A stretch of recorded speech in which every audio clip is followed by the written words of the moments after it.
자, 오늘은 요한계시록 21장, 지난번에 우리가 앞부분을 잠깐 보았지만은 오늘 다시 1절부터 해서 8절 말씀까지 우리가 함께 보고 나누겠습니다. 자, 1절에서 8절 같이 읽겠습니다. 또 내가 새 하늘과 새 땅을 보니 처음 하늘과 처음 땅이 없어졌고 바다도 다시 있지 않더라. 또 내가 보매 거룩한 성 새 예루살렘이 하나님께로부터 하늘에서 내려오니 그 예비한 것이 신부가 남편을 위하여 단장한 것 같더라. 내가 들으니 보좌에서 큰 음성이 나서 가로되 보라, 하나님의 장막이 사람들과 함께 있음에 하나님이 저희와 함께 거하시리니 저희는 하나님의 백성이 되고 하나님은 친히 저희와 함께 계셔서 모든 눈물을 그 눈에서 씻기심에 다시 사망이 없고 애통하는 것이나 곡하는 것이나 아픈 것이 다시 있지 아니하리니 처음 것들이 다 지나갔음이로라.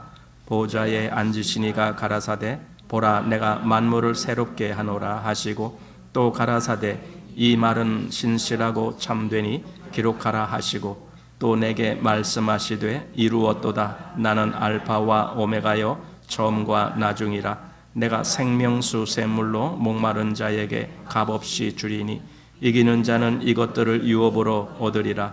나는 저희 하나님이 되고 그는 내 아들이 되리라.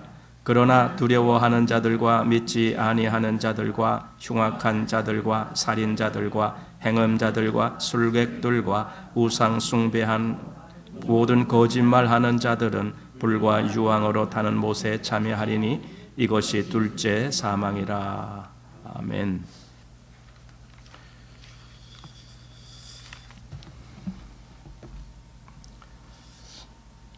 네, 이제 오늘 요한계시록 21장. 네, 지난번에는 사실 21장 서론을 우리가 나누었습니다.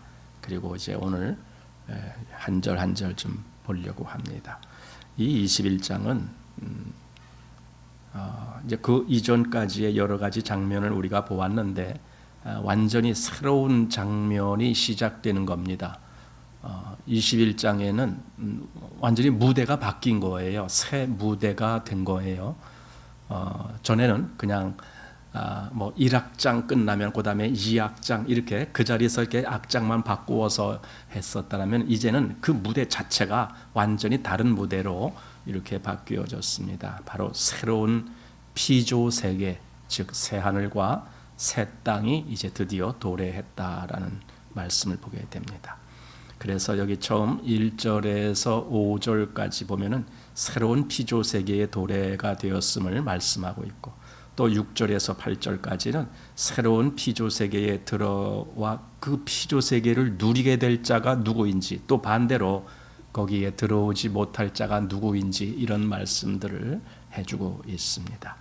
그리고 이제 21장 9절부터 해서 그 다음에 22장 5절까지의 말씀은 지금 이 앞에서 21장 1절에서 5절까지 하신 말씀에 대한 내용을 더 이렇게 확대하고 더 자세하게 말씀하는 내용으로 이어집니다.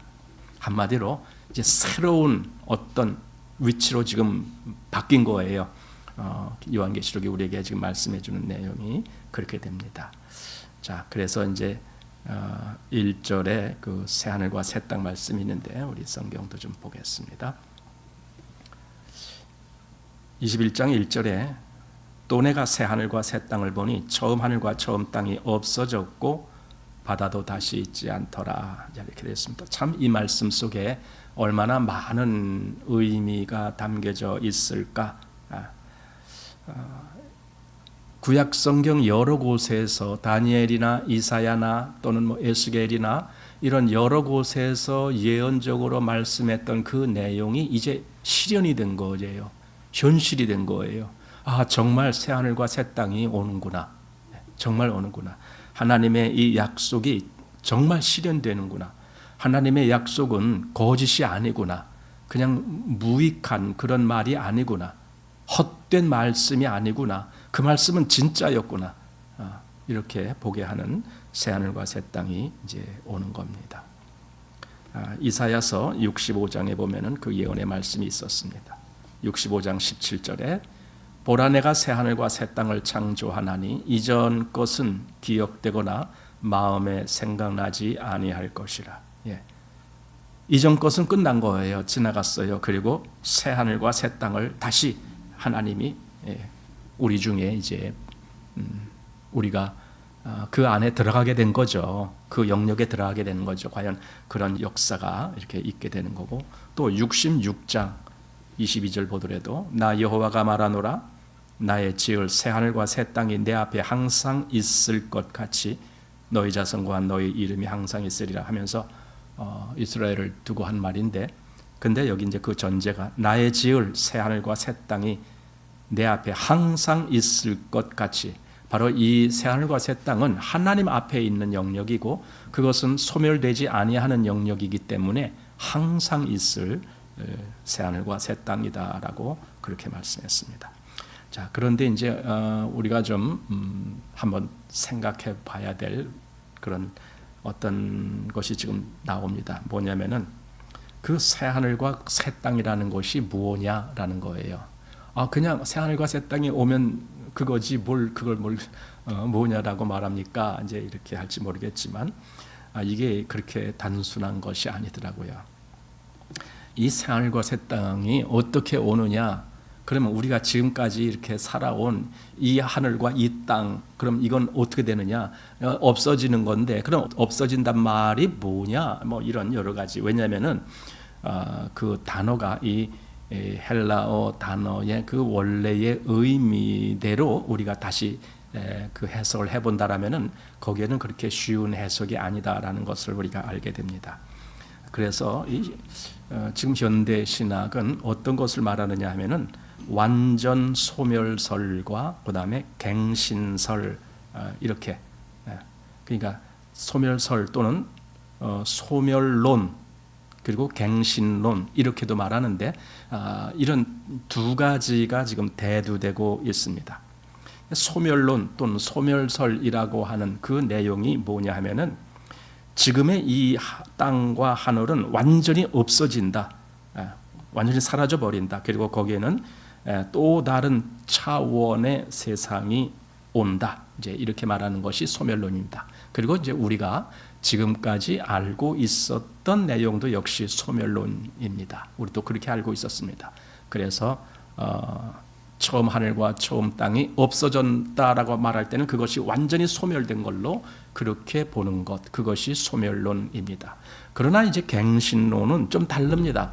갱신론은 뭐냐면은 지금의 이 세상과 전혀 다른 세상이 오는 것은 맞는데 그것이 현재의 어떤 세상이 완전히 딱 단절되고 새 하늘과 새 땅은 완전히 현 시대와 끝나는 어떤 새로운 그런 시대다라고 보는 것이 아니라 그 새 하늘과 새 땅이 현 시대와 뭔가 이렇게 연속성을 갖고 있을 것이다라고 말하는 것입니다.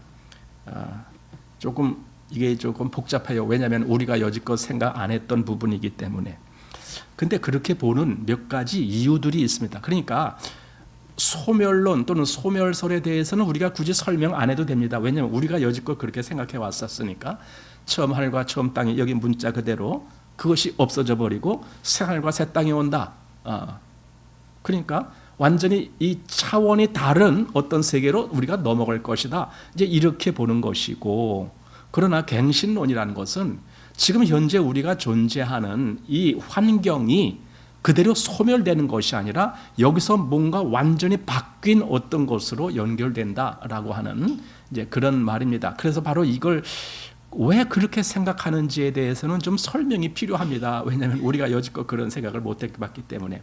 제가 이 두 가지를 다 말씀드리는 것은 어느 하나가 옳고 어느 하나는 완전히 틀리다 그렇게 본다라면야 두 가지 말할 필요가 없겠지요. 그런데 사실 이 두 가지를 우리가 다 좀 곰곰이 생각해 볼 필요가 있다라고 저는 보기 때문에 제가 지금 갱신론이라고 하는 것을 여러분들에게 지금 말씀드리려고 하는 겁니다. 여기 이제 새 하늘과 새 땅이라고 말하는 이런 내용, 예를 들어 베드로후서 3장 13절에도 거기도 그런 말씀이 나오는데, 이 새 것이다라고 하는 그 단어의 문자가 뭘로 돼 있느냐 이제 이 말입니다. 그 단어가 원래 새 것이라고 할 때에는 그런 것이 있어요. 헬라어에 네오스라고 하는 단어가 있어요. 그게 뭐냐면은요, 우리가 어떤 물건을 쓰다가 이게 낡아요. 예를 들어 내가 여러분 스마트폰 쓰다가 한 몇 년 쓰면은 이게 이제 낡아갖고 잘 이게 빨리빨리 돌아가지도 않고 그러잖아요. 그러면 결국은 어떻게 합니까? 이걸 버리는 거죠. 그리고 새 거를 사는 거죠. 그게 네오스예요. 그러니까 완전히 이전에 있었던 것은 버리고 새 것을 취하는 것. 그것이 새 것이라는 그 단어가 바로 네오스라고 씁니다. 그런데 여기 지금 여기 요한계시록 21장에는 그 네오스라는 단어가 아니에요. 여기는 무슨 단어냐? 카이노스라고 하는 단어예요. 이것은요, 어떤 좀 아까 물리적으로 완전히 버리고 새 것을 취한다가 아니라 이 자체가 완전히 새롭게 된다, 이렇게 말할 때, 예를 들어 컴퓨터 같은 거를 여러분들이 이렇게 사용하다 보면은, 오래 쓰다 보면은 그 운영 체계가 옛날 체계, 저도 지금 집에서 쓰는 컴퓨터가 그거예요. 옛날 윈도우 7 이런 걸 써요. 요즘은 윈도우 7 쓰기가 참 힘들어요. 왜냐하면 그게 잘 안 맥혀 들어갈 때가 많아서. 요즘은 윈도우 11 이런 버전 쓰잖아요. 그래서 요즘. 그런데 또 여기 이 교회에 있는 것은 윈도우 XP예요. 이건 옛날에 쓰던 거. 이건 더 구식이라서 이건 지금 인터넷도 못 해요. 그런 형편이니. 그래서 만약에 여기 하드웨어만 허락된다라면은 여기다가 윈도우 11을 깔면 돼요. 물론 이제 하드웨어도 옛날 것이기 때문에 윈도우 11을 깔 수가 없죠. 그걸 깔아서 잘 이렇게 운영되지도 않고 가기 때문에. 하지만 이제 가정상 이 하드웨어만 충분히 보장이 된다라면은 여기다가 완전히 기존 것은 싹 지우는 거예요. 그걸 보고 포맷한다 그래요. 지운다, 포맷하고 완전히 새로운 윈도우 11을 여기다가 설치를 하면은 이제 그것으로 새 컴퓨터가 되는 거예요. 이제 그렇게 된다라고 하는 건데, 그런 의미가 바로 카이노스라는 단어예요. 그런데 여기에 카이노스가 쓰인 거예요. 아까 그 네오스라는 단어는 이걸 완전히 버리고, 이건 쓰레기야, 버리고 새로운 것을 이렇게 한 것이 네오스다 하면은, 이게 버리는 것이 아니라 이걸 완전히 개조시키는 거예요. 완전히 새롭게. 그것이 카이노스라는 거예요. 그러면 여기 지금 새 하늘과 새 땅이라는 이 새라는 단어가 지금 뭘 이야기하는지 우리가 조금 생각을 해볼 필요가 있다라는 겁니다. 즉, 이 카이노스는요, 그 하드웨어적인 변화가 아니고 그 어떤 본성이나 또는 어떤 그 질적인 면에서 새롭게 됐다라고 하는 그런 의미로 쓰여진다라는 뜻입니다. 그래서 현재의 이 우주적인 이런 모든 질서라든가 이런 것들이 완전히 새롭게 갱신된 상태로 새 하늘과 새 땅이 된다, 이렇게 말하는 거예요. 그게 갱신론입니다. 아까 소멸론은요, 이게 완전히 새롭게 된다라는 개념이 아니고 이건 완전히 없애버린다. 그리고 새로운 환경에 어떤 뭔가가 주어지는 것을 두고 한 말이다. 그렇게 보는 것이 이제 소멸론이고, 이 두 가지가 다 있습니다.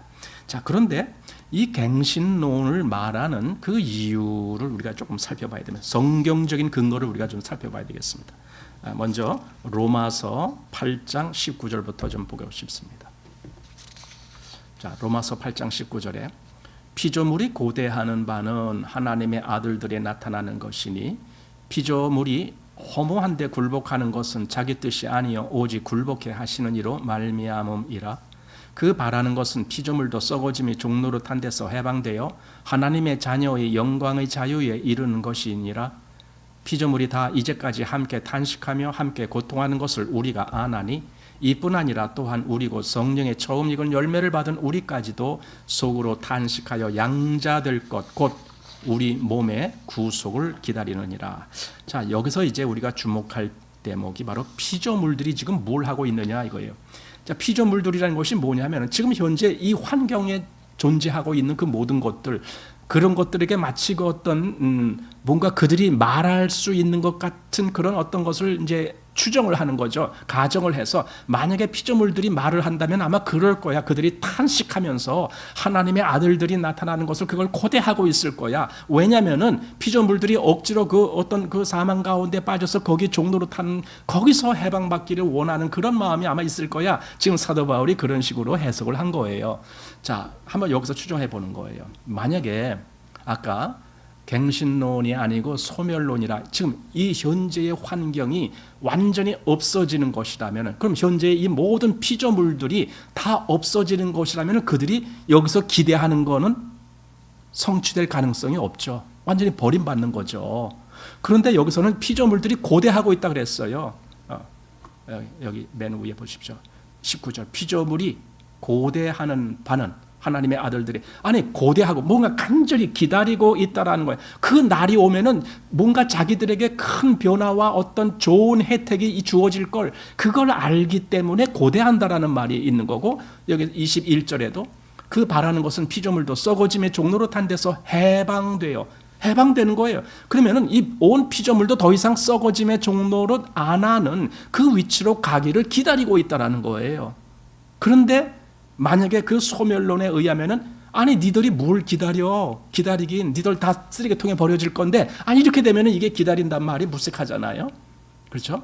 그러나 반대로 생각해 보세요. 아까 갱신론이라는 것에 의해서 정말 그들도 완전히 새롭게 뭔가 개조되면서 새로운 어떤 위치로 들어갈 수 있다라면, 그러니까 그들이 다 소멸되는 것이 아니라 그들이 바뀌어서 새롭게 되는 그 어떤 환경이, 즉 이게 뭐냐면은 여기서 바뀐다는 것은 한마디로 그 이전에는 사단의 종이었잖아요. 사단의 종이 된 증거가 이 멸망하는 사망간에 갇힌 거예요. 온 피조물은 바로 그러기 때문에 탄식하는 거예요. 그런데 그렇지 아니하고 피조물이 새롭게 바뀐다라면, 그럼 피조물들도 그걸 고대할 것이다. 마치 그들이 무슨 생각하는 것이 있고 말하는 것이 가능하다라면 아마 그럴 것이다라고 지금 사도 바울이 그렇게 얘기하는 거예요. 그래서 마치 우리가 기다리는 것 같이 피조물들도 그렇게 탄식하면서 그걸 기다리고 있다. 지금 사도 바울이 바로 그 말을 한 거예요. 그렇다면은 이제 새 하늘과 새 땅에 온다라고 할 때에 이 현재의 이 피조물들이 없어지는 것이 아니라 그들이 바뀌는 거다. 이렇게 볼 수 있는 거예요. 그건 마치 우리가 새로운 어떤 뭘로 덧입는다 그러죠. 그죠? 이게 우리도 새하늘과 새 땅에 들어갈 때에 이 육신을 가지고 그대로 갈 수는 없어요. 이것이 변화되어야 돼요. 새롭게. 그래서 뭔가 우리가 바뀌는 것과 같이 온 피조물들도 아마 그런 어떤 바뀜을 기다리고 있는 것이 아니겠는가. 그러면은 없어지는 것이 아니고 그들이 그대로 연속이 되는데 다만 바뀌어서 연속이 될 수가 있다. 그걸 보고 새하늘과 새 땅이다라고 그렇게 말할 것이다 라고 말하는 것이 바로 갱신론 주장하는 사람들입니다. 일면 뭔가 좀 생각하게 하는 그런 내용들입니다. 자, 그래서 여기 피조물들이 탄식하는 것, 그 썩어짐의 종로로 한 데서 해방되는, 그 해방되는 일이 있어야죠. 그런데 그것이 해방되지 않냐고 그냥 다 멸망하고 다 버림을 받는다. 그러면 해방이 안 되는 거잖아요. 그럼 그들이 고대한다라는 것은 그건 말이 안 되는 거지요. 그래서 여기 새하늘과 새 땅은 이 현재의 피조물들이 다 소멸되는 것이 아니라 그것이 그대로 뭔가 연속성을 가지고 이어지는데 다만 새롭게 바뀐 그런 모습으로 이어진다라고 하는 것, 바로 이것이 갱신설입니다. 또 이 갱신설을 말하는 또 다른 이유가 있습니다. 그것이 뭐냐면은 하나님이 이 온 세상을 창조하실 때에 그 첫째 날, 둘째 날, 셋째 날 이렇게 창조하시면서 하나님이 보시기에 좋았더라, 좋았더라 이 말씀을 계속 하셔요. 그리고 마지막에는 심히 좋았더라라고도 말씀하시는 거예요. 그럼 하나님이 이 온 세상을 창조하셨는데, 그리고 그걸 정말 하나님이 좋았더라라고 말씀하시면서 뭔가 하나님이 그것을 대한 기대를 하고 있었는데 이 온 세상이 결국은 나중에 다 쓰레기처럼 버림을 받게 된다. 불못에 다 처해야 된다. 이렇게만 본다라면은 그러면은 무슨 문제가 발생하느냐? 하나님이 실패자가 되어버리는 거예요. 그 창조에서 그렇게 좋았더라라고 말씀하신 그것이 끝내 버림이 된다라면은 하나님이 좋았다라고 하는 것은 다 뭐가 되느냐 이거예요. 그럼 하나님은 때때로 하나님도 때때로 이렇게 부족한 것이 있네. 하나님도 뭔가 이렇게 하셨는데 그게 실패할 때도 있네. 이렇게 해석이 되는 거예요. 그리고 사단이 승리자가 돼버려요. 그렇게 되면 이 온 세상은 끝내 사단의 소나기에 들어가고 끝내 사단과 함께 그렇게 간다라면은, 그러나 조금 아까 이제 우리가 피조물들이 고대하는 바처럼 뭔가 그동안에 사단의 소나기에서 그렇게 종로로 탄 데서 뭔가 이렇게 새롭게 해방되는 그런 날이 온다라면은 이건 다른 문제죠. 그러니까 하나님은 이 온 세상을 창조하시고 그냥 그것이 사단의 소나기에 넘어간 그대로 그냥 이거 할 수 없다. 온 세상은 사단이 처한 것이니까 그냥 다 버려야 되겠다. 이렇게만 말씀하신다라면은 하나님은 한 번 실수를 하시고 그리고 다시 뭔가를 하신다. 이렇게 돼버려요. 그러나 하나님은 그러실 수가 없어요. 하나님은 실패 안 하셔요. 실수하시는 하나님이 아니셔요. 그렇다면은 이 온 세상은 버려지는 세상이 아니다라는 걸, 오히려 거기서도 하나님이 승리하신다라는 걸, 하나님의 뜻에 의해서 온 세상이 다시 새롭게 뭔가가 돼야만이, 그래야 하나님이 승리하시는 그런 일이 돼버립니다. 그래서 이것이 갱신론자들이 하는 겁니다. 완전히 새롭게 될 때에는 거기는 더 이상 사단이 개입하지 아니하는, 그러니까 그 앞에서 다 사단을 영원한 불못에 던져버리는 거예요. 더 이상 사단은 이제 개입 못하는 그 환경으로 새롭게 만드는, 그것을 새하늘과 새 땅이다라고 말한다라는 겁니다. 우리 사도행전 3장 말씀을 한번 보겠습니다.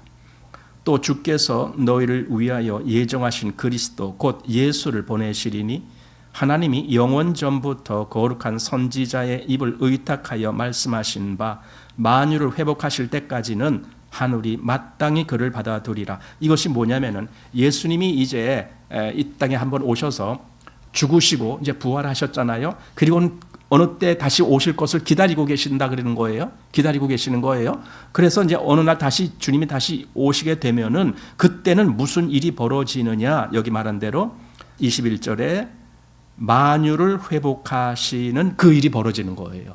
그럼 만유를 회복한단 말이 뭐예요? 아니, 이 만유를 그냥 다 버릴 것 같으면 그게 회복이라는 말이 가능합니까? 회복이라는 말을 쓸 수가 없어요. 회복이라는 말은 뭔가 잘못된 것을 다시 고쳐놓는다. 이것이 회복 아닙니까? 원래의 하나님이 뜻하신 바대로 그렇게 되도록 피조물이 완전히 바뀌어지는 것, 그게 회복 아닙니까? 그러니까 이게 만유는 이 온 피조물 전체를 이야기하는 거예요. 그래서 만유를 회복하신다. 언제? 여기 20절 앞에 보니까 예정하신 그리스도 예수를 보내시리니, 이건 재림의 예수님입니다. 재림의 예수님이 오실 때 바로 그렇게 될 거다. 바로 이 얘기를 한 겁니다. 그러니까 이 온 현재 창조물은 이건 소멸되는 것이 아니고 완전히 새롭게 변화되는 그러한 역사 속에 하나님의 성취가 이루어지는 것이다.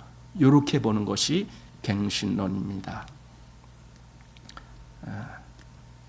자, 그리고 이제 또 우리가 에베소서 1장에서도 보게 되는데, 에베소서 1장 8절 말씀에 이는 그가 모든 지혜와 총명으로 우리에게 넘치게 하사 그 뜻의 비밀을 우리에게 알리셨으니 곧 그 기쁘심을 따라 그리스도 안에서 때가 찬 경륜을 위하여 예정하신 것이니. 그리스도 안에서 이 온 피조물이 어떻게 되느냐? 때가 찬 경륜을 위하여 예정된 어떤 것이 있어요. 여러분, 이 세상은요, 그냥 하나님이 할 수 없다. 지금은 사단이 이 세상 임금이니까 이 사단 네가 가져가라. 이렇게 포기하는 것이 아니라 어떤 때를 기다리시면서 경륜을 갖고 계신다고요. 경륜이라는 것은 그 때가 됨으로 인해서 하나님이 역사하시고 하나님의 뜻이 이루어지는, 그걸 경륜이라고 얘기를 해요. 바로 그렇게 될 거다라는 걸 말을 하는 거예요. 그래서 나중에 여기 10절 어떻게 한다고요? 하늘에 있는 것이나 땅에 있는 것이 다 그리스도 안에서 통일되게. 이거 뭐예요? 정말 그리스도의 뜻 안에서 하나님의 뜻에 맞게끔 그렇게 다 변한다라는 뜻이에요. 이게 한 가지로. 즉 그 이전에는 어땠습니까? 완전히 제각각이었잖아요. 하나님의 뜻에 따라서 움직이는 것이 아니라 사단에게 종로로 탈 수밖에 없는 탄식이 나오는 가운데 있었잖아요. 그런데 이것이 완전히 다 바뀌어서 이제 어디로 집중되는 거예요? 하나님께로. 그래서 이걸 통일이라고 얘기하는 거예요. 뭐가 통일돼? 하늘에 있는 것이나 땅에 있는 것이 다 몽땅. 이게 모든 피조물들을 두고 하는 말이다. 이렇게 보는 거예요. 온 피조물이 다 그리스도 안에서 그리스도로 말미암아 통일이 되는 거예요. 하나가 되는 거예요. 하나. 그러니까 새 하늘과 새 땅이라고 말할 때 지금 현재의 이 환경, 이 우주, 이것과 완전히 또 다른 그런 것이 아니라 오히려 현재의 이 환경이 새로운 어떤 것으로 개조가 되는, 변화가 되는 그런 모습으로 새 하늘과 새 땅이다라고도 말할 수 있겠다라는 거예요. 이걸 주장하는 것이 이제 갱신론주의자들이다. 갱신론을 주장하는 사람들이 의외로 많더라고요, 보니까. 우리 앞선 많은 성경학자들도 그들 속에도 좀 이런 말이 많습니다. 그런데요, 이제 그럼 소멸론은 그럼 완전히 그럼 찐빵이냐? 아니에요. 또 그것도 나름대로 또 여러 가지 또 근거적인 것들이 있습니다. 사실 우리가 지금까지 알고 있었던 대로 그렇습니다. 그런데 저는 이제 이 주장, 이런 생각을 해보게 됩니다. 이게 소멸론이 맞느냐, 갱신론이 맞느냐, 그거 논단할 필요가 없다. 그거 싸울 필요가 없다. 어차피 새 하늘과 새 땅이라는 그 영역은 온전히 그리스도 안에서 하나가 되고 하나님으로 모든 것이 다 충만된 그 환경을 이야기하는 것이 새 하늘과 새 땅이다. 바로 거기에 온전히 하나님과 하나가 되는 그 역사, 요한복음 17장에서 예수님이 기도하신 대로 창세전에 우리가 이제 아버지와 내가 가졌던 그 영화로운 그 위치로 저들도 우리와 같이 하나가 되게 하사 저들도 이 영광에 참여하게 해달라, 그 기도를 하시잖아요. 그 역사가 이루어지는 것이 새 하늘과 새 땅이다. 완전히. 물론 이 지상에서도 일부 우리가 그런 길을 가고 있어요. 교회가 바로 그 대표적인 겁니다. 교회는 그리스도 예수 안에 있다 그래요. 여러분, 그리스도인들은 그리스도 예수 안에 있고 또 내 안에 그리스도께서 거하신다, 이 말을 합니다. 정말 그 말을 하는데요, 그게 100%가 아니라는 거예요. 그게 뭐냐면은 불완전하다라는 거예요. 내 안에 그리스도가 사신다 그렇게 말하면서도 우리가 정말 그럽니까? 정말? 물론 정말 그럴 때가 있는 것 같아. 완전히 내가 아니고 이제 나는 그리스도와 함께 십자가에 못 박혔다, 이렇게 고백하는 것 같고 내 안에 그리스도만 사신다, 이렇게 말하는 것 같아요. 언제 그럽니까? 정말 내 안에 믿음이 충만해서 어느 길로 갈 때에. 그런데 항상 그럽니까? 우리가 때때로는 우리 욕심은 안 나옵니까? 또 때때로는 우리가 마음에서 뭔가 좀 실망하거나 좌절하거나 그런 날은 없습니까? 그럴 때도 있거든요. 그러니까 이 현실 세계에서는 우리가 뭔가를 향해 가고는 있지만 불완전한 거예요. 완성이 안 된 거예요. 내 안에 주님이 거하신다 할지라도 실제로 내 삶은 완전한 그런 삶이 되질 못하는 거예요. 그런데 이 새하늘과 새 땅이라는 영역에서는 완전히 그게 바뀌는 거예요.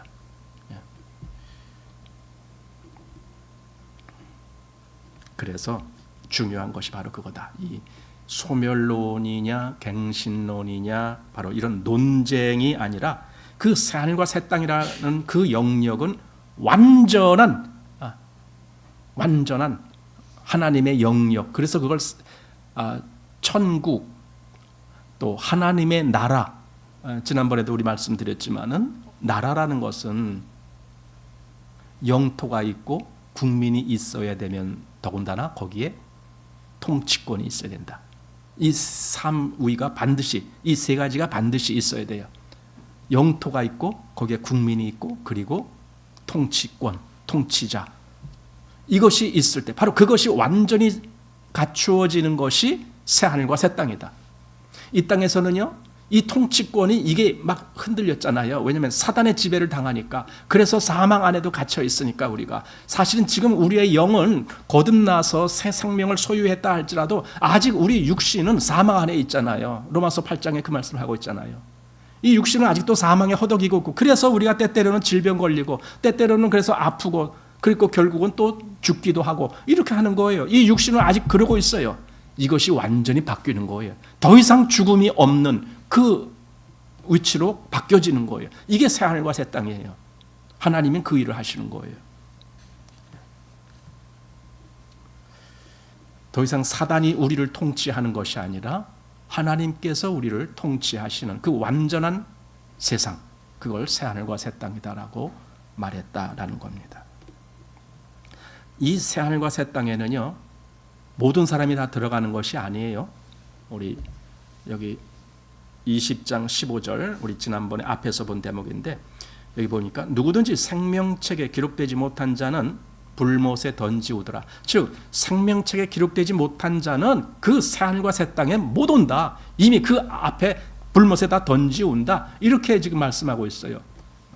또 이걸 반대로 해석한다라면은 생명책에 기록된 자만이 새하늘과 새 땅에 들어온다. 지금 이 말이거든요.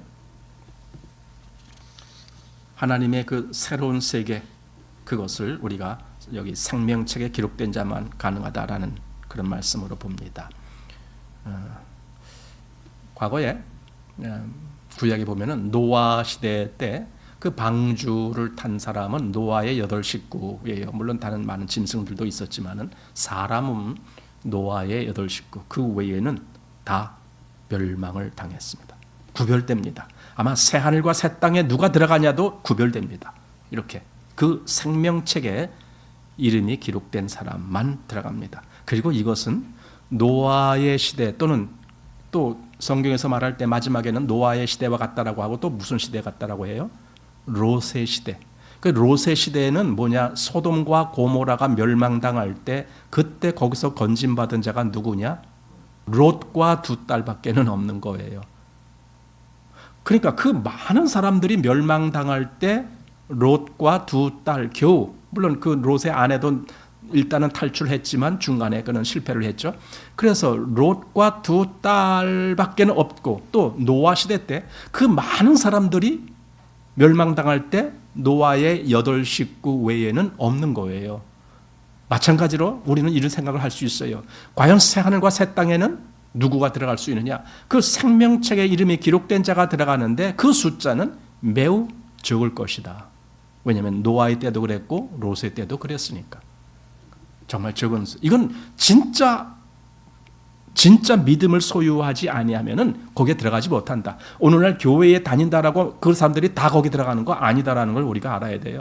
왜냐하면 교회에 다닌다라고 진짜 그들이 믿었는가? 진짜 믿었는가? 진짜 믿었는가?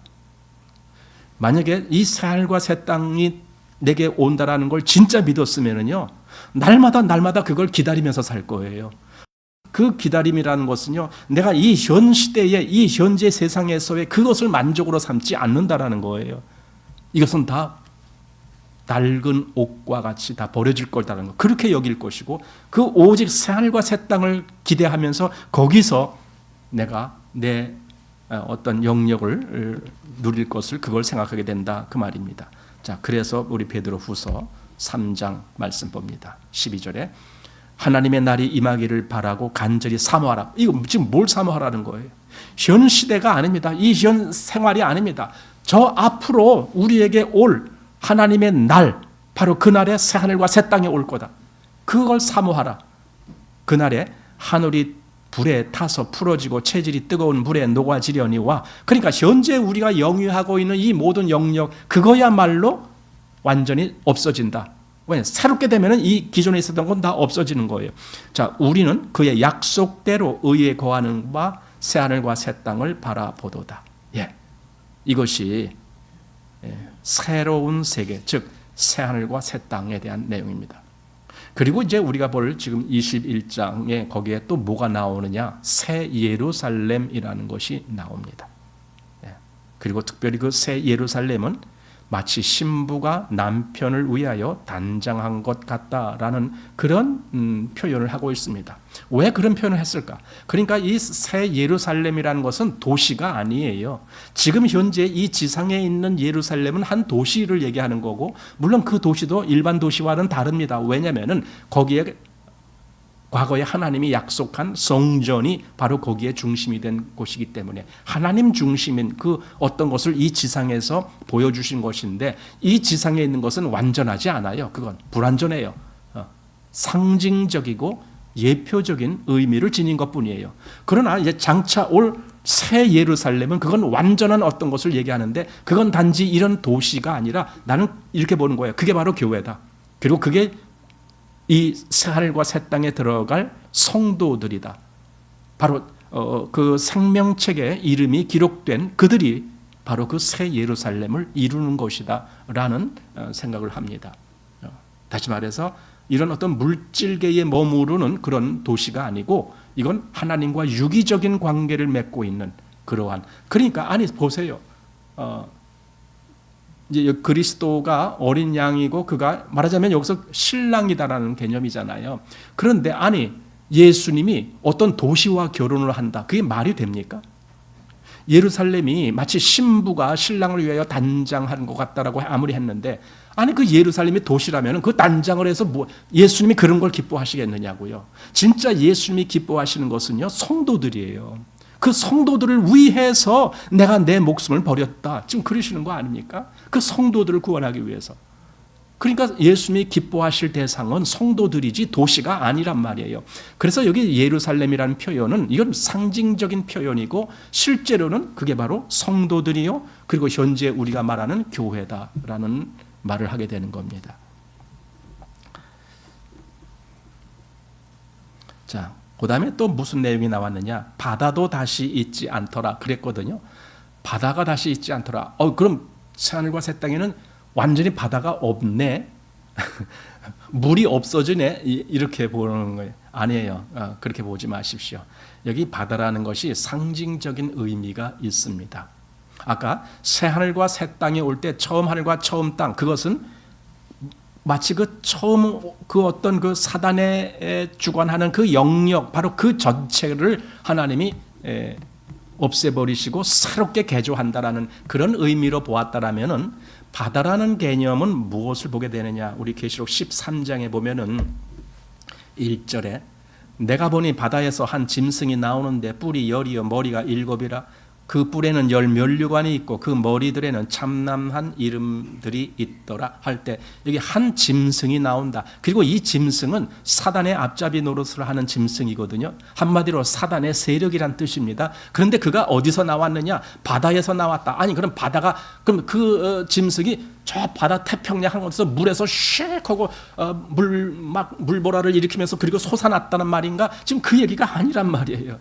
여기서의 이 바다라는 것은요 완전히 사단의 본거지, 그 우리 소굴 뭐 그렇게 얘기를 하잖아요. 그런 의미가 있는 위치를 바다라고 얘기했던 거예요. 왜냐하면 옛날부터 바다라는 개념이 죽음을 의미하는 것이기 때문에 그래요. 그러니까 사단의 소굴은 죽음의 소굴이다, 이제 그런 의미로 바다라는 말을 했습니다. 그리고 또 다른 말은 거기를 이제 무저갱 이렇게도 말해요. 무저갱. 여기 11장 7절 말씀을 한번 보입니다. 저희가 그 증거를 마칠 때에 무저갱으로부터 올라오는 짐승이 저희로 더불어 전쟁을 일으켜 저희를 이기고 저희를 죽일 터인즉, 이렇게 그 무저갱으로부터 짐승이 올라온다. 역시 그가 사단의 세력 아닙니까? 그러니까 앞에서는 바다에서 올라온다, 그리고 여기는 그것이 무저갱에서 올라온다. 그게 다 같은 물이에요. 그래서 바다가 결국은 무저갱을 또 다른 말로 바다라고 표현했겠구나. 근데 하나님이 마지막에 그 모든 것들을 다 소멸시키신다라는 말이죠. 자, 그리고 이제 본문 2절 말씀, 1절 가지고 벌써 시간이 반이 넘어갔는데, 자 2절 말씀 봅니다. 또 내가 보매 거룩한 성 새 예루살렘이 하나님께로부터 하늘에서 내려오니 그 예비한 것이 신부가 남편을 위하여 단장한 것 같더라. 제가 이제 좀 아까 이제 벌써 설명을 다 드렸습니다. 새 예루살렘을 어떻게 볼 것인가라고 하는, 이 하나님의 창조의 목적은 처음 창조도 마찬가지고 새 창조도 마찬가지입니다. 뭐냐면 거기에 사람이 거하게 하기 위해서 창조하시는 거예요. 하나님의 목적은 사람이 가장 중심이 되는 겁니다. 그래서 하나님이 환경을 창조하셨는데, 여기 한번 이사야 45장을 보겠습니다. 12절에 내가 땅을 만들고 그 위에 사람을 창조하였으면 내가 진수로 하늘을 펴고 그 만상을 명하였노라. 그러니까 이 땅 또 하늘 이 모든 것들을 다 하나님이 만드시는데 그 위에, 여기 땅 위에 사람을 창조하셨으면 이 말씀을 왜 하셨을까요? 이 모든 환경을 내가 이 사람을 위해서 한 거야 라는 그런 의미로 이 말씀을 하신 겁니다. 그렇다면은 역시 새 하늘과 새 땅, 그리고 새 예루살렘이라고 말하는 이 모든 것들의 중심은 역시 사람입니다. 그런데 이때 사람은 아무런 사람이 아니라 성도들을 두고 한 말입니다. 이미 그 앞에 성도가 아닌 사람들은 다 이미 그 앞에 멸절당했다라는 것을 우리가 보았기 때문에 그렇습니다. 그래서 어린 양의 신부, 어린 양의 신부가 여기 나오고 있는 겁니다. 그리고 이 새 예루살렘을 또 다른 말로 거룩한 성이라고 말합니다. 거룩한 성이라고 말하는 것은 거룩하지 못한, 말하자면 더러운 그런 성이 있는데 그것이 바벨론이었다라는 겁니다. 그래서 그 바벨론과 대조되는 의미로 거룩한 성 이렇게 부른 것, 바로 그것이 새 예루살렘입니다. 우리 갈라디아서 4장 26절에 보니까 오직 위에 있는 예루살렘은 자유자니 곧 우리 어머니라, 이렇게 위에 있는 예루살렘이라고 말했어요. 이때 그러면은 아니 이 아래에 예루살렘 도시가 있고 위에도 그런 도시가 또 있단 말인가? 아니죠. 그 위에 있는 것은 도시가 아니라니까요. 미리 이렇게 보는 그 어떤 하나님 편에서 예비된 그 어떤 영역, 그것이 바로 성도들로 말미암아 구성된, 그래서 그걸 보고 우리 어머니라 이렇게 말했어요. 우리 어머니라고 말하는 것은 우리 신앙의 뿌리다라는 거예요. 올바른 믿음의 신앙을 가진 사람들의 뿌리가 위에 있는 예루살렘이다, 이렇게 이제 보는 겁니다. 자, 그리고 이제 3절 말씀입니다. 3절은 우리가 지난번에 제가 집중적으로 말씀을 드렸습니다. 하나님이 이 세상을 역사하시면서 최종적으로 어떤 목적을 가지고 역사하시는데 그 목적이 뭐냐? 하나님이 사람들과 함께 거하시는 그 목적을, 그것이 성취되는 걸, 그걸 말씀드렸는데 바로 그것이 3절입니다. 내가 들으니 보좌에서 큰 음성이 나서 가로되 하나님의 장막이 사람들과 함께 있음에 하나님이 저희와 함께 거하시리니 저희는 하나님의 백성이 되고 하나님은 친히 저희와 함께 계셔서, 이렇게 말합니다. 즉 하나님과 사람이 연합이 되는 거예요. 하나가 되는 거예요. 그리고 성경은 이걸 다른 말로 혼인이라고 말한 거예요. 혼인, 하나가 되는 것. 그래서 계시록 7장 13절에 장로 중 하나가 응답하여 내게 이르되 이 흰옷 입은 자들이 누구며 또 어디서 왔느뇨? 내가 가로되 내 주여 당신이 알리이다 하니 그가 나더러 이르되 이는 큰 환난에서 나오는 자들인데 어린 양의 피에 그 옷을 씻어 희게 하였느니라.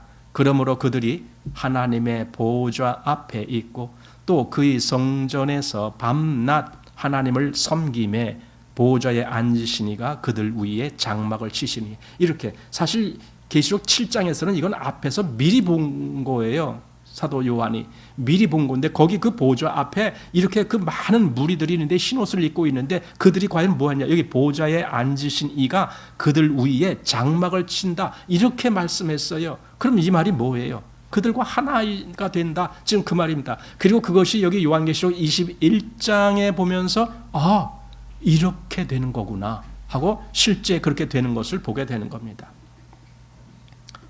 그래서 교회가 뭐냐 했을 때요, 우리는 여러 가지로 말하지만은 이렇게도 말하는 거예요. 교회는 장차 이 새 예루살렘이 등장하면서, 즉 교회가 그렇게 되면서 거기에 하나님이 그들과 함께 거하시는 그 역사가 완성되는 일이 있는데 그 전에 미리 이 지상에서 말하자면 하나님이 그들과 함께 거하시는 그것이 미리 뭐라고 할까요? 이걸 미리 이렇게 뭐 하는 거, 그 예행 연습, 하여튼 미리 그렇게 리허설, 그렇게 뭔가 이 지상에서도 그걸 미리 하나님이 보여주시고 싶어서 아마 그렇게 하시는 것이겠죠. 뭐냐면은 교회에 하나님이 그들과 함께 거하시는 거예요. 그 내용이 여기 이제 고린도전서 3장에 이렇게 나옵니다. 16절에 너희가 하나님의 성전인 것과 하나님의 성령이 너희 안에 거하시는 것을 알지 못하느뇨. 이렇게 너희가 하나님의 성전이고 하나님의 성령이 너희 안에 거하신다. 그 하나님이 거하신다는 말씀과 마찬가지죠. 또 고린도 후서 6장 16절에 하나님의 성전과 우상의 어찌 일치가 되리요? 우리는 살아계신 하나님의 성전이라. 이와 같이 하나님께서 가라사대 내가 저희 가운데 거하며 두루 행하여 나는 저희 하나님이 되고 저희는 나의 백성이 되리라. 이 말씀이 아까 우리 요한계시록에서 이루어지는 그 내용이 여기 미리 보여준 거예요. 이 땅에 있는 교회가 장차 그렇게 이루어질 것을 미리 여기서 말하면 예행 연습이 이루어지고 있는 거예요. 이 땅에서. 물론 완전한 것이 아니겠죠. 이 땅에 있는 것은. 불완전하지만 하나님은 그래도 그렇게 교회를 이 땅에서 그렇게 이루어 가시고 장차 이제 새 하늘과 새 땅이 됐을 그 나라의 어린 양의 신부로 새 예루살렘으로 그렇게 등장할 교회는 그때는 완전히 그 일이 이루어지는 것이다라고 우리가 이제 보게 됩니다. 자, 그리고 이제 4절 말씀을 보겠습니다. 모든 눈물을 그 눈에서 씻기심에 다시 사망이 없고 애통하는 것이나 곡하는 것이나 아픈 것이 다시 있지 아니하리니 처음 것들이 다 지나갔음이러라. 그러니까 처음 것이란 말은 창조부터 시작해서 지금 이 역사, 즉 이렇게 완전히 바뀌는 이 역사가 있기까지의 그 전체를 얘기하는 거예요. 근데 그 전체 속에 뭐가 있어요? 사단의 역사가 있고 사망의 역사가 있고 그런 거죠. 바로 그런 모든 것. 그 속에서 여기 눈물을 씻기심에, 그러니까 그동안은 눈물이 많았어요. 성도들도 때때로는 그래서 눈물을 흘릴 수밖에 없는 거예요. 탄식이 나오는 거예요. 사단의 역사 때문에도 그렇고 또는 우리의 죄 때문에도 그렇고 또 우리가 그 거룩함을 이루지 못하는 그런 안타까움에서도 그렇고 여러 가지 면에서 우리는 탄식, 괴로움, 눈물 다 흘리고 하는 거예요. 그것이 다 지나가는 거예요. 더 이상 눈물도 없고 괴로움도 없는 처음 것, 이 첫 창조에 속한 것, 다시 말하면은 아담에게 속한 것, 그게 다 지나가는 거죠. 그리고 마지막 아담 속에 새로움이 시작되는 거예요. 이 지상에 물론 예수님이 오셨을 때도 우리는 그분을 마지막 아담이라고 부릅니다. 그리고 그 안에서 뭔가 새로운 역사가 있는 것을 말합니다. 하지만 그것이 장차 여기 요한계시록 21장에 가서 완성이 되는 거예요. 그래서 고린도전서 15장에 이렇게 말씀합니다. 기록된 바 첫사람 아담은 산 영이 되었다 함과 같이 마지막 아담은 살려주는 영이 되었네. 여기 아담이 두 명이 나오는 거예요. 첫사람 아담, 이것이 우리가 창세기에서 보는 그 아담, 그리고 둘째 사람 마지막 아담, 이건 뭐예요? 이게 바로 예수님을 얘기하는 거예요. 아담은 모든 인류, 모든 사람들의 시작, 기초, 뭐 이런 걸 얘기하는 게 아담인데, 우리 창세기에서 나온 아담은 무엇의 대표자였냐? 사망 안에 갇힌 자의 대표자가 우리 첫사람 아담이었습니다. 그러나 둘째 사람, 즉 마지막 아담은 사망 안에 갇힌 자가 아니고 산 자의 대표자로 예수님이 거기 나오는 겁니다. 자, 그래서 46절. 그러나 먼저는 신령한 자가 아니요 육 있는 자요 그 다음에 신령한 자니라. 첫사람은 땅에서 났으니 흙에 속한 자이거니와 둘째 사람은 하늘에서 나셨느니라.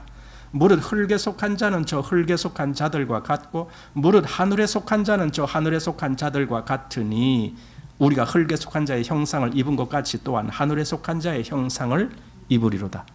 이게 우리 신분이 완전히 바뀐다는 거예요. 완전히 바뀌어요. 우리는 그동안 첫사람, 즉 흙에 속한 아담에게 속한 자로서 그렇게 살면서 다만 우리 안에 생명의 씨앗을 받은 거예요. 그게 우리가 구원받은 거예요. 근데 우리 육신은 여전히 그 아담의 속성 속에서 허덕이고 있는 것을 우리가 느껴요. 로마서 7장 보면은 사도 바울이 그것 때문에 육으로는 뭘 섬기고 또 마음으로는 뭘 섬긴다, 이렇게 따로따로 이렇게 분리가 되는 것을 말했잖아요. 그게 현실입니다. 그러나 이제 요한계시록 21장에 가면은 그게 완전히 싹 바뀌는 겁니다. 그래서 피조물들도 탄식했다라고 말하는 겁니다. 또 이사야서 25장 말씀을 보겠습니다. 25장 7절. 또 이 산에서 모든 민족의 그 가리워진 면박과 열방의 그 덮인 휘장을 제하시며 사망을 영원히 멸하실 것이라. 주 여호와께서 모든 얼굴에서 눈물을 씻기시며 그 백성의 수치를 온 천하에서 제하시리라. 여호와께서 이같이 말씀하셨느니라. 그날에 말하기를 이는 우리 하나님이시라. 우리가 그를 기다렸으니 그가 우리를 구원하시리로다. 이는 여호와시라. 우리가 그를 기다렸으니 우리는 그 구원을 기뻐하며 즐거워할 것이며, 여기 9절에 나온 말씀대로 우리가 그를 기다렸다라고 할 때에 저는 이게 두 가지로 우리가 보게 된다는 거예요. 하나는 초림 예수를 기다리는 것도 여기에 해당된다라고 보여. 왜냐하면 초림 예수로 말미암아 우리가 구원을 받는 거니까. 그러나 또 하나는 이 마지막 두 번째 예수님이 오실 때도 이것이 해당된다. 왜냐하면 그때는 우리 이 썩을 육신도 완전히 구원함을 받을 수 있는 그런 새로운 구원이 또 올 거니까.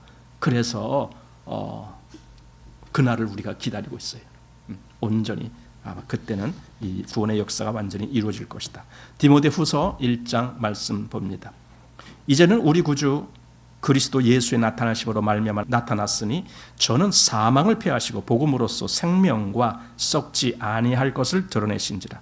예수님이 그렇게 하신 거예요. 사망을 패하시고 그리고 복음으로써 생명과 썩지 아니할 것을 드러내신지라. 그럼 그 전에는 다 여기 생명이 없는 사망 가운데 그리고 썩어져가는 거기 속에서 헤매고 있는 것인데 그것이 완전히 바뀌는 거예요.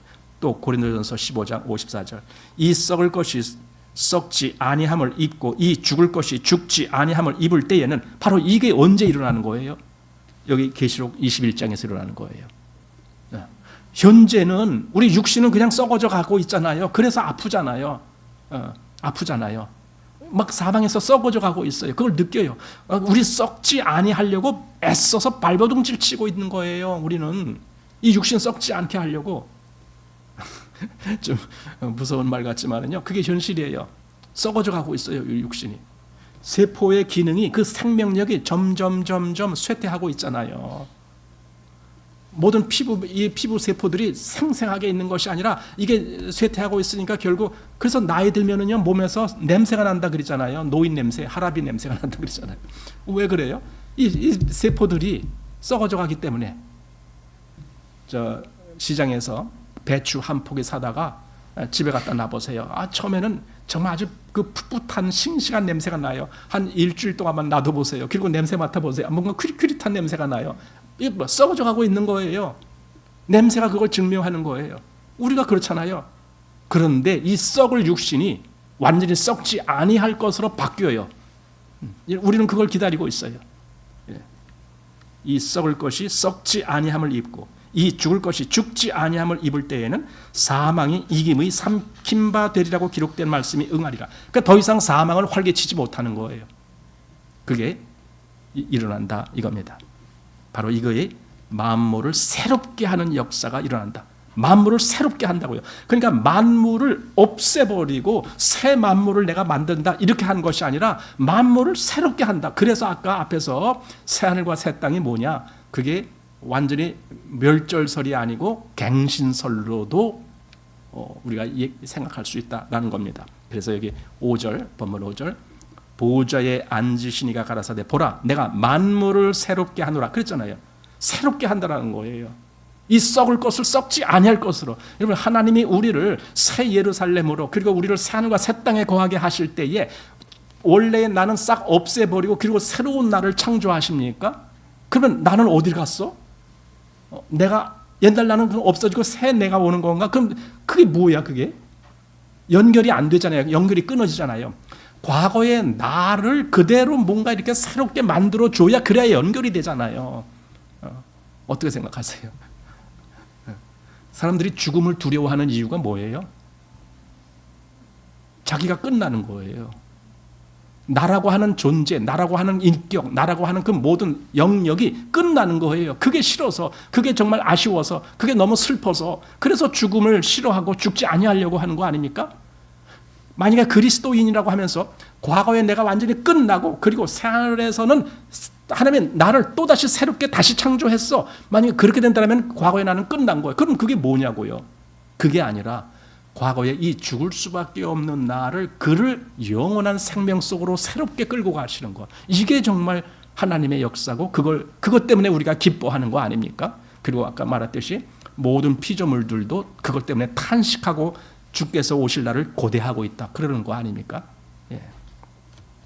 그래서 이렇게 새롭게 한다. 아마 우리 고린도 후서 5장에 있는 말씀 보면 그럴 겁니다. 5장 17절.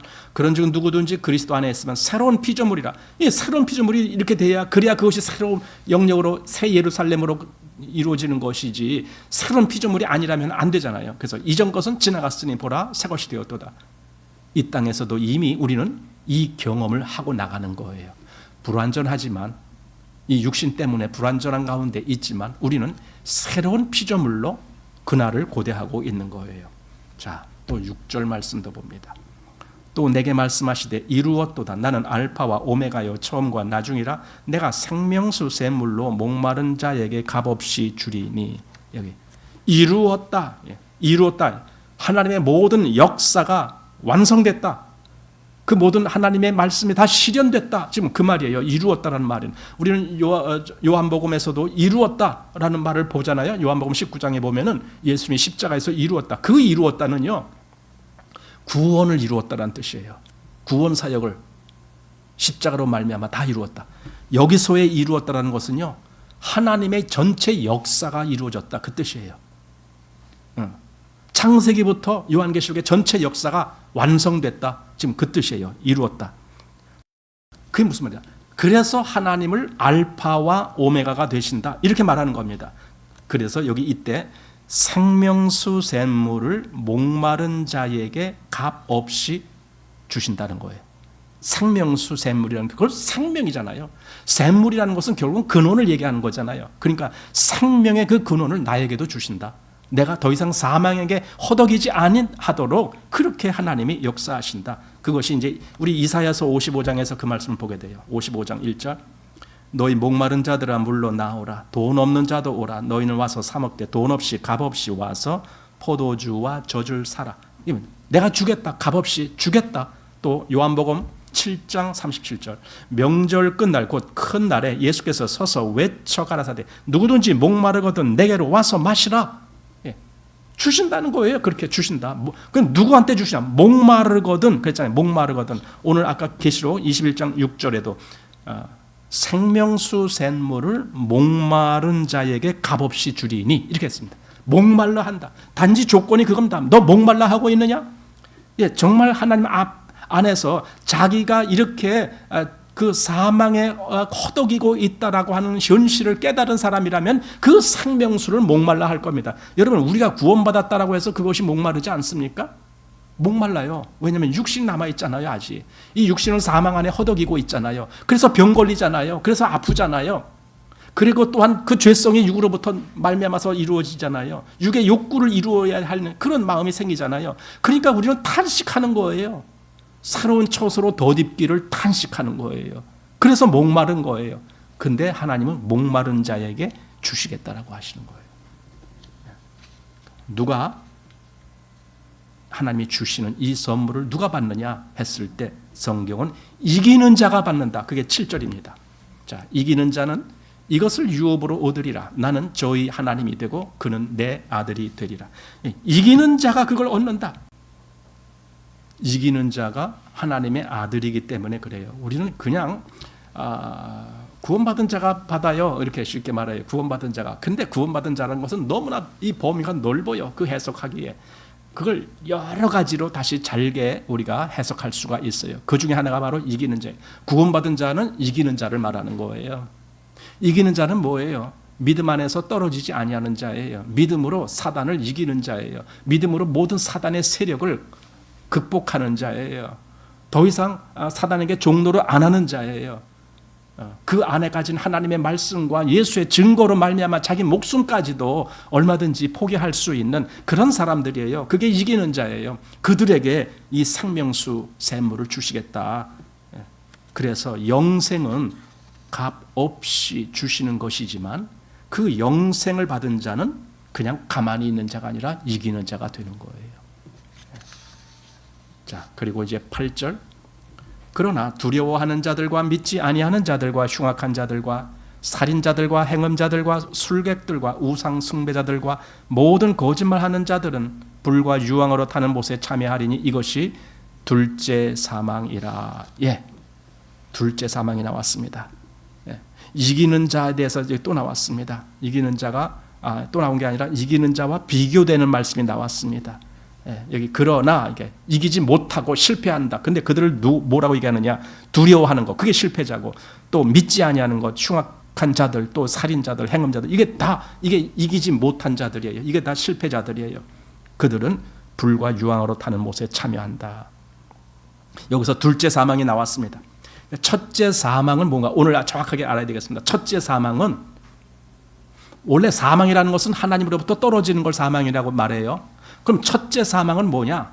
아담이 하나님으로부터 죄로 말미암아 떨어졌잖아요. 그리고 그 아담 안에 있는 모든 사람들이 다 그 사망 안에 있는 거예요.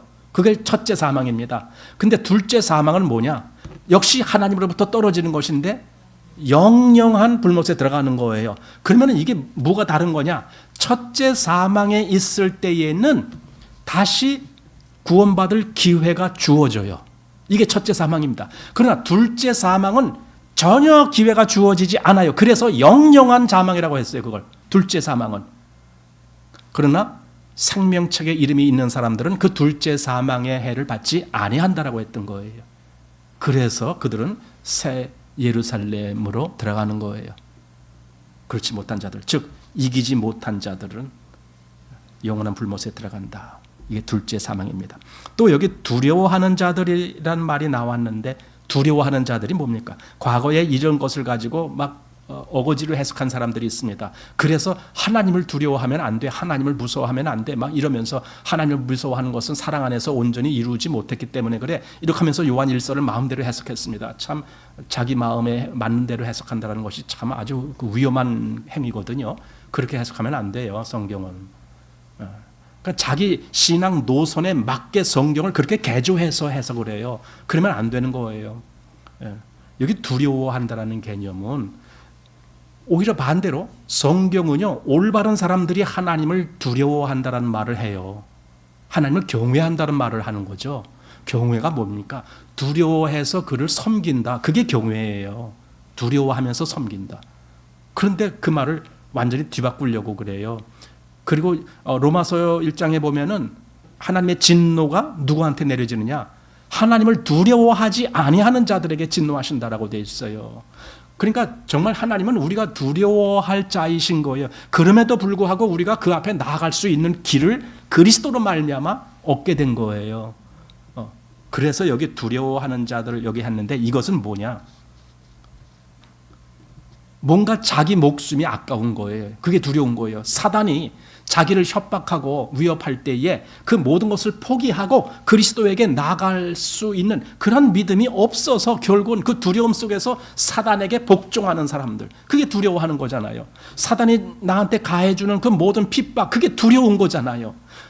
내가 정말 믿음 안에 있는 자라고 할 때는 나한테 주어질 핍박이 얼마나 많겠어요. 근데 그게 두려워서 결국은 믿음을 고백하지 못하는 사람들, 그게 두려워하는 사람들 아닙니까? 그만큼 믿음이 헛되다라는 겁니다. 그래서 그들은 결국 사단에게 순응하는 사람, 사단이 주어준, 사단이 지배하는 이 모든 세상에 거기에 순응을 해서 거기에 복종하는 사람. 사실은 이 세상 사단의 어떤 체계 속에서 되어져 가는 것을 다른 말로 바벨론이라고 하는 거예요. 그 바벨론에게 복종하는 사람, 그걸 보고 두려워한다라고 말하는 거예요.